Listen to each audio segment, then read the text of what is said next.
Hello my friends, welcome back to my channel, or welcome for the first time. This is Jessica from I Read to Relax with Jessica Miller, also known as I Read to Relax on Instagram.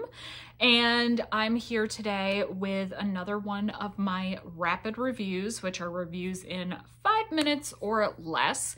I wanted to cover the book My Sister, the Serial Killer, and I'm gonna put the cover right up here.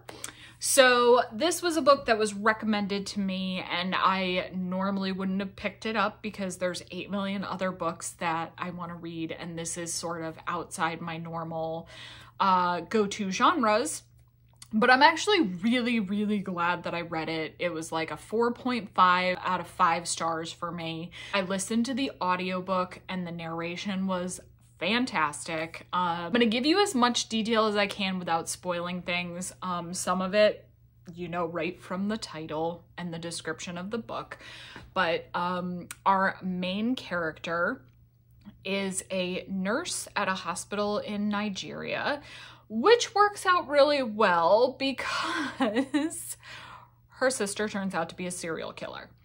Hence the title, My Sister, the Serial Killer.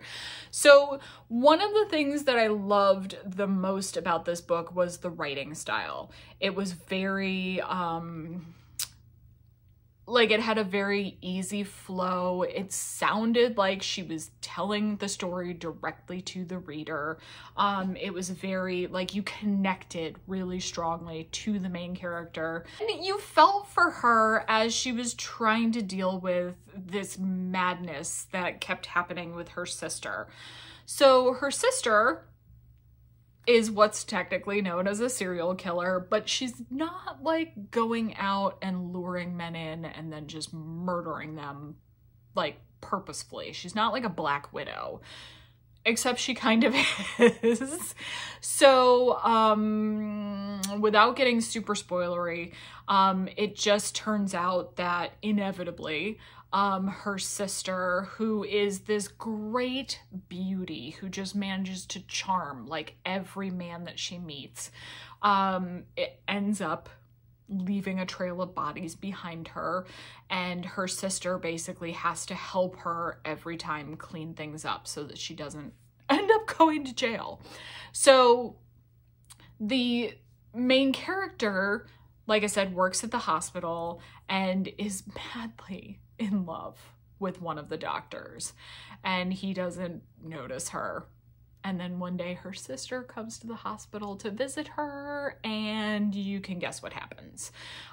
So this is really sort of the culminating point in the sisters' relationship is her sister ends up dating the doctor that she's madly in love with, and then she had like it's a come to grips with the situation, you know, figuring out the feelings and all of that in this weird scenario. So that's as much as I can give you without spoiling the ending, but it was a really fascinating study of like family relationships. Like, it has moments where it flashes back to their childhood and their relationship with their father and how that influenced both sisters and how that sort of brought them to the point that they're at now, and their current relationship with their mom and their relationship to each other and why they turn to each other so strongly.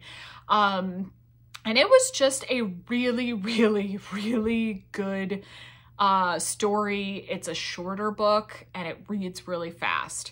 So again, I gave it 4.5 out of 5 stars, and I would recommend it to almost anybody that doesn't mind murder in their books. So if you decide to pick it up, again, here's the cover, My Sister, the Serial Killer, and happy reading.